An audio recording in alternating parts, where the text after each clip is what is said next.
Grandes impérios e civilizações. História visual do mundo.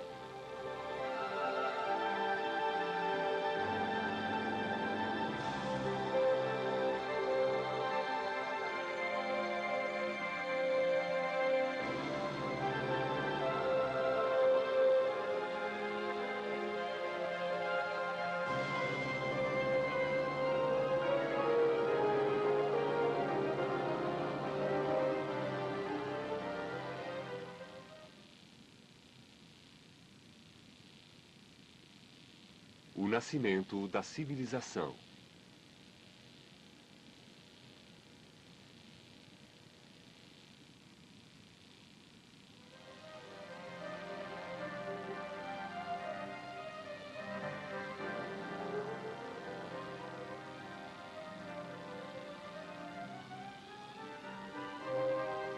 A que nos referimos ao falar de civilizações? Quais são, na nossa opinião, as características da vida civilizada? A cidade, a grande metrópole, o centro de vida de milhões de pessoas com seus grandes edifícios, suas amplas avenidas e seus monumentos públicos, suas ruas e estradas atestadas de tráfego, o transporte de sua atarefada população. A vida urbana, de uma forma ou de outra, parece querer significar a civilização tal qual conhecemos no século XX.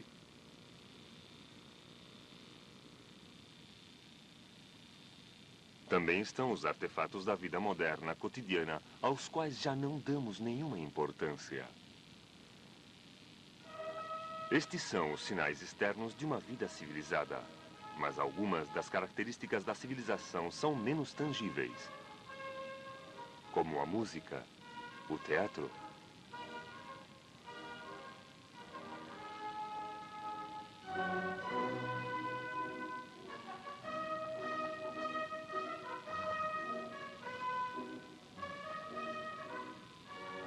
As artes visuais, a pintura, a escultura, a erudição.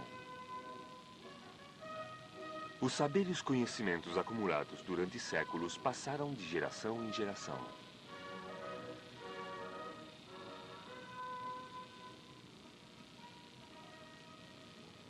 Acima de tudo, a civilização significa uma forma de vida ordenada. Saber que podemos dedicar-nos a nossos assuntos sem impedimentos nem obstáculos. E todas as pessoas do mundo podem sentir-se seguras sabendo que existe uma sólida organização política e social, policiais e tribunais que velam pelo cumprimento das leis, uma organização que administra escolas e universidades, um governo que legisla e arrecada impostos para custear todo tipo de comodidades imprescindíveis. Olhando para o passado, podemos observar que por trás da civilização moderna jazem séculos de experiência e experimentos.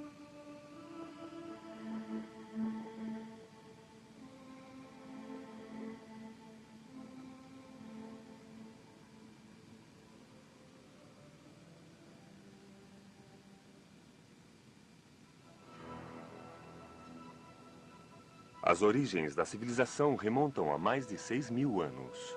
São os primeiros assentamentos urbanos que surgiram como resposta às novas condições originadas pelos avanços na agricultura. No ano 5000 a.C., as aldeias agrícolas e camponesas encontravam-se perfeitamente assentadas em todo o Oriente Próximo. Mas no sul da Mesopotâmia, os agricultores se enfrentavam com um novo desafio, pois a extensa planície aluvial oferecia imensas possibilidades para a agricultura, se conseguissem dominar as águas dos grandes rios. Para controlar estas águas, era necessário um sistema de diques e de irrigação que somente podiam ser construídos e mantidos mediante um trabalho de cooperação. Para manter abertos os canais de irrigação, necessitavam uma tarefa de vigilância constante. Do contrário, se obstruiriam rapidamente e este fato necessitava um alto grau de organização social e, finalmente, de organização política.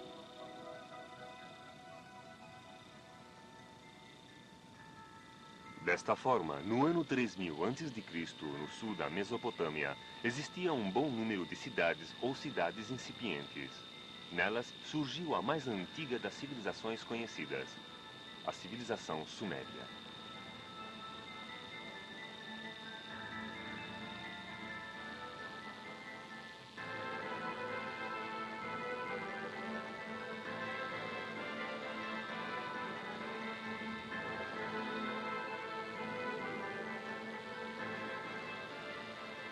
Os sumérios se agrupavam em cidades-estado.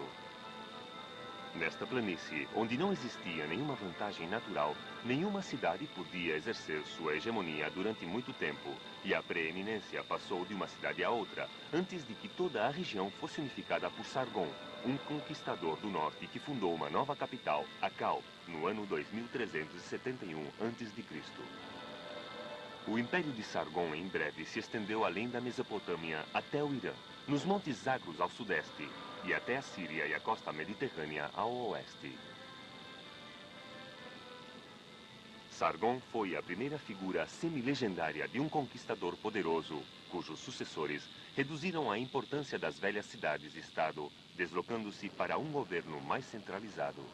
A queda do Império de Sargon deveu-se tanto à invasão dos homens das colinas como a tensões internas, originando um renascimento do sistema sumério de cidades-estado, onde finalmente surgiu como força dominante a cidade de Ur, com seu poderoso Iguran, cujo império se estendeu desde o Golfo Pérsico até Ingrid. Mas esta cidade caiu, cerca do ano 2000 a.C., sob a pressão dos novos invasores, os amoristas, que procediam provavelmente do leste da Síria. Entre os grandes impérios estabelecidos por eles se encontra o de Hammurabi, da Babilônia, 1800 anos antes de Cristo.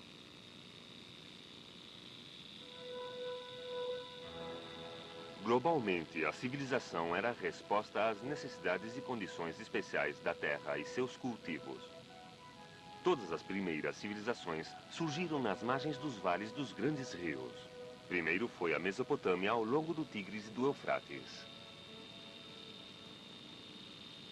Depois, ao longo do Nilo, o Egito Superior e Inferior foi unificado no ano 3100 a.C. por Menes, o primeiro faraó da primeira das 31 dinastias que governaram o Egito durante mais de 2500 anos.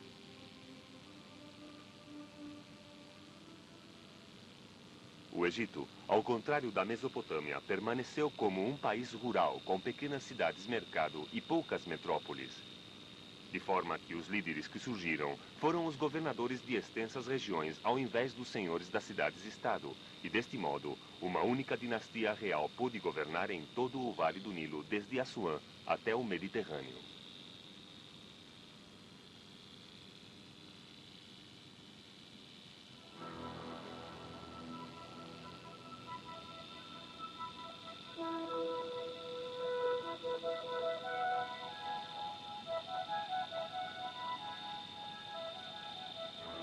A primeira civilização do subcontinente indiano surgiu há aproximadamente 2500 anos antes de Cristo, nas margens dos afluentes do Indo, no atual Paquistão. Havia duas grandes cidades, Mohenjo-daro e Harappa, e 70 cidades menores, com um império que abarcava uma área de aproximadamente 130 mil quilômetros quadrados. Como na Mesopotâmia, a cidade do rio Indo era uma sociedade de sacerdotes, comerciantes e camponeses, e não existem provas no decorrer de sua história que surgiram reis e reinos.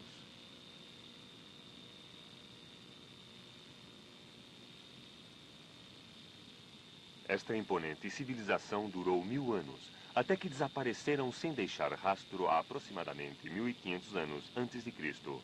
Sua existência não foi descoberta até 1925.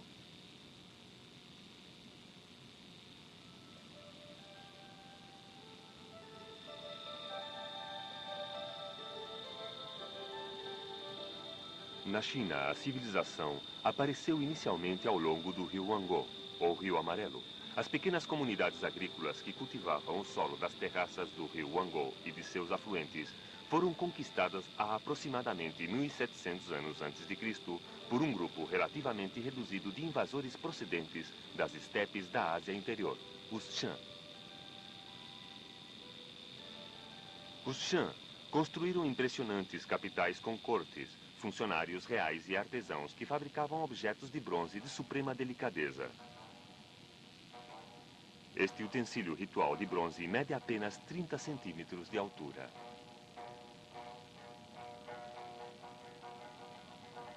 Mas a área de domínio dos Shan ainda era reduzida e a unificação da China não ocorreu até muitos séculos depois.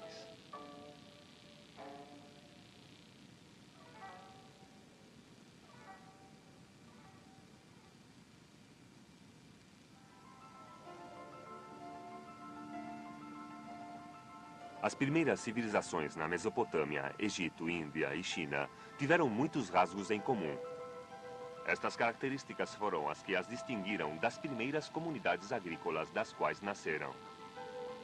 Foram estas qualidades especiais os sinais de uma vida civilizada.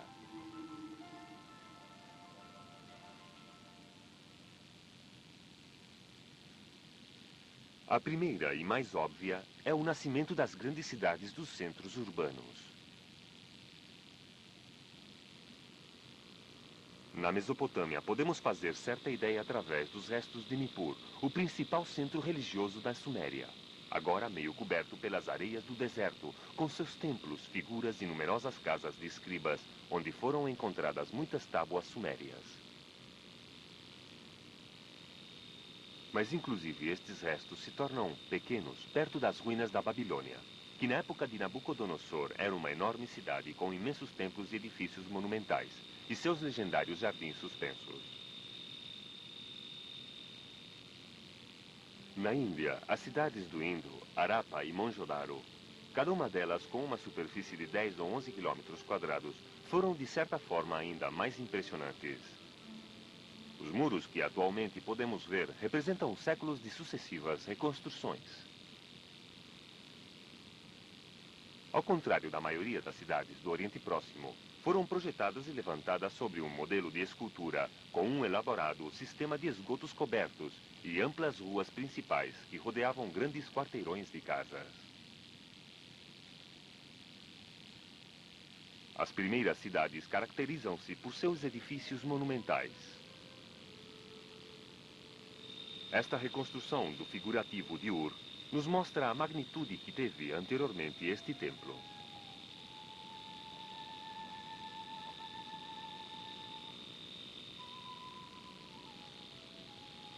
No Egito, seus maiores monumentos são as pirâmides, tumbas gigantescas que acolheram os corpos dos reis deuses, com todas suas riquezas à espera da vida no além. A mais antiga, a do rei Joseph, é a enorme pirâmide escalonada em Saqqara, construída no ano 2650 a.C. A maior, a do faraó Khufu ou Keops, se encontra em Sifet e se levanta sobre 5,5 hectares com uma altura de quase 150 metros. Foi construída com uma série de enormes blocos de pedra cada, pesando cada um cerca de 2,5 toneladas. Para sua construção foram necessários mais de 2 milhões destes blocos.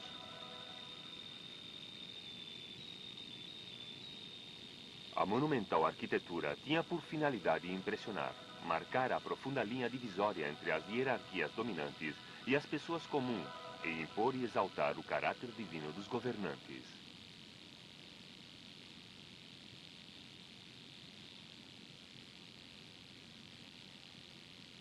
A aparição de uma acentuada diferenciação de classes é outra das características básicas das civilizações mais antigas e de todas as posteriores. A riqueza estava concentrada nas mãos de uma nova elite. Primeiro nos sacerdotes, depois, à medida que os palácios começaram a rivalizar com os templos, nos reis, soldados e burocratas, como pode ser facilmente comprovado no famoso estandarte de Ur, que data aproximadamente do ano 2600 a.C.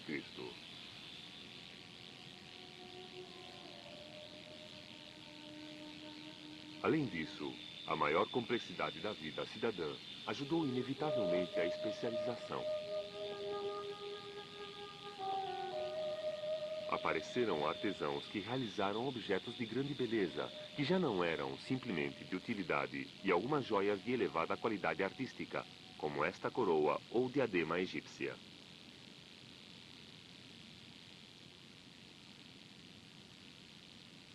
A primeira classe que ficou isenta de outras obrigações foi a sacerdotal, que realizava cerimônias mágicas para aplacar os deuses, controlar as enchentes dos rios e assegurar boas colheitas. Por estas obrigações ocupou um lugar de destaque nas sociedades antigas. Foram os sacerdotes e no Egito os reis quem proporcionaram um estímulo original aos artesãos, cujas primeiras encomendas foram destinadas aos templos. Mas muitas das artes e ofícios dependiam das matérias-primas provenientes do exterior, surgindo como consequência comerciantes profissionais que são especificamente mencionados nas antigas contas do Templo da Agar, por volta do ano 2350 a.C. Na Mesopotâmia e na Índia, as cidades dispunham de bairros reservados para artesãos e comerciantes.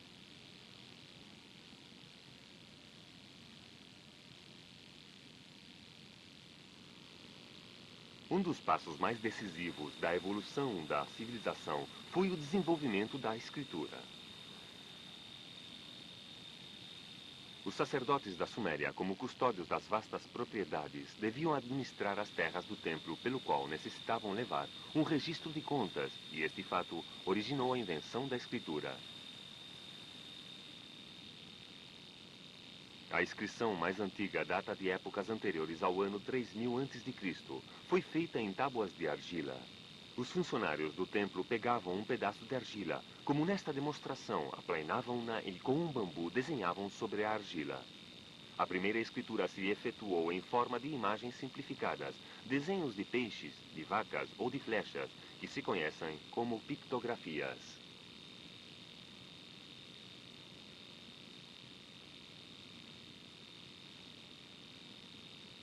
As primeiras imagens foram reduzidas gradualmente a formas convencionais realizadas com traçados em forma de cunha, que se conhecem como escritura cuneiforme. Deste modo, no ano 2000 a.C., a representação de uma vaca, de um peixe ou de uma flecha converteu-se num símbolo uniforme, onde já não se podia reconhecer a imagem original.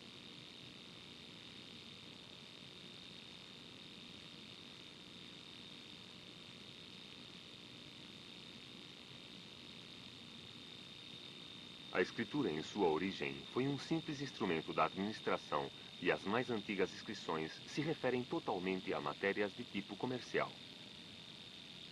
Mas o valor da escritura para outros propósitos foi rapidamente reconhecida. Em épocas anteriores ao ano 2000 a.C., e se utilizava para comunicações através de carta e para registrar muitas outras formas de atividades humanas, como orações, hinos, leis, documentos históricos e composições literárias.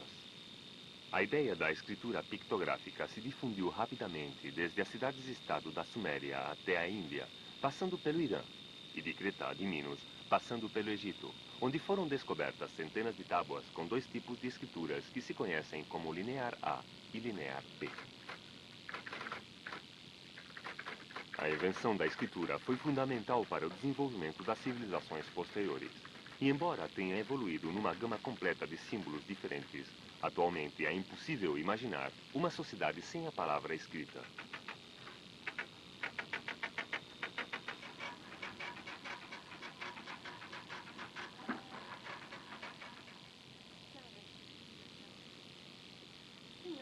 Em toda a sociedade civilizada, toda criança deve aprender a ler e escrever, pois a alfabetização é um requisito essencial para converter-se num membro com pleno direito da comunidade.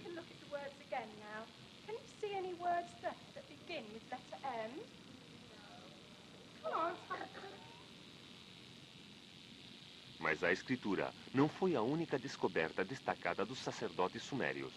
Igualmente importante foi a medição do tempo e a invenção do calendário. Dos sumérios, herdamos a divisão do minuto em 60 segundos, a hora em 60 minutos e o dia em 24 horas.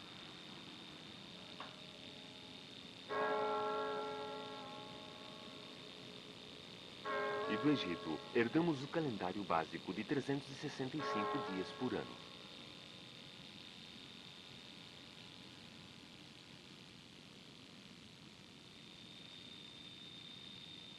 Tudo isto exigia uma preparação matemática avançada que também era necessária para a administração ordinária da Terra.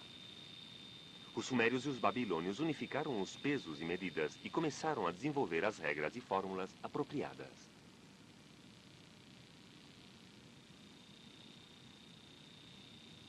Na época de Hammurabi, os funcionários do templo tinham inventado as fórmulas de multiplicar, aprenderam as operações com números quebrados e eram capazes de resolver raízes quadradas. Colocaram os alicerces das matemáticas e da geometria moderna.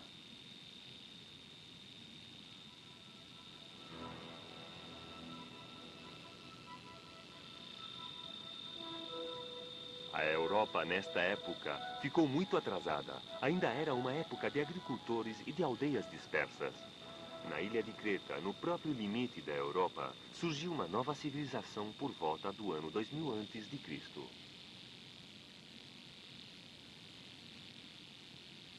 Mas esta civilização, denominada minoica pelo legendário Minos, rei de Cnossos, se desenvolveu na sombra das antigas civilizações do Oriente Próximo, sendo mais considerada como civilização oriental do que como civilização europeia.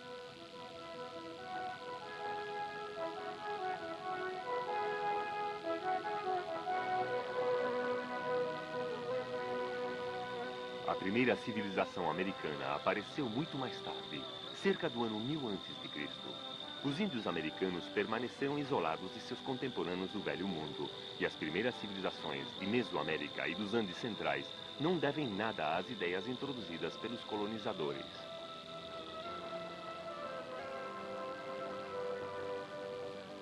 Os anos que vão desde o 3000 ao 2000 a.C. constituem um marco decisivo na história humana. O crescimento das primeiras grandes cidades com sua arquitetura monumental marca o nascimento de uma nova era. Mas a civilização não se mede simplesmente pelo tamanho de suas cidades ou do esplendor de seus monumentos.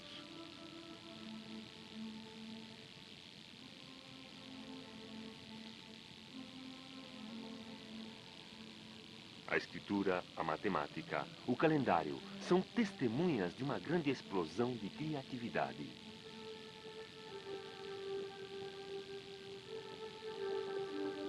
Além disso, também está o arado conduzido por bois, amplamente utilizado na Mesopotâmia e no Egito por volta do ano 3000 a.C., que em breve se difundiria na Índia e na China.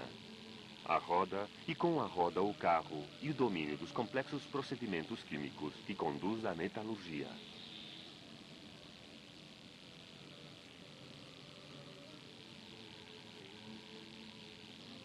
Estes descobrimentos jamais se perderiam, mas não foram conseguidos facilmente.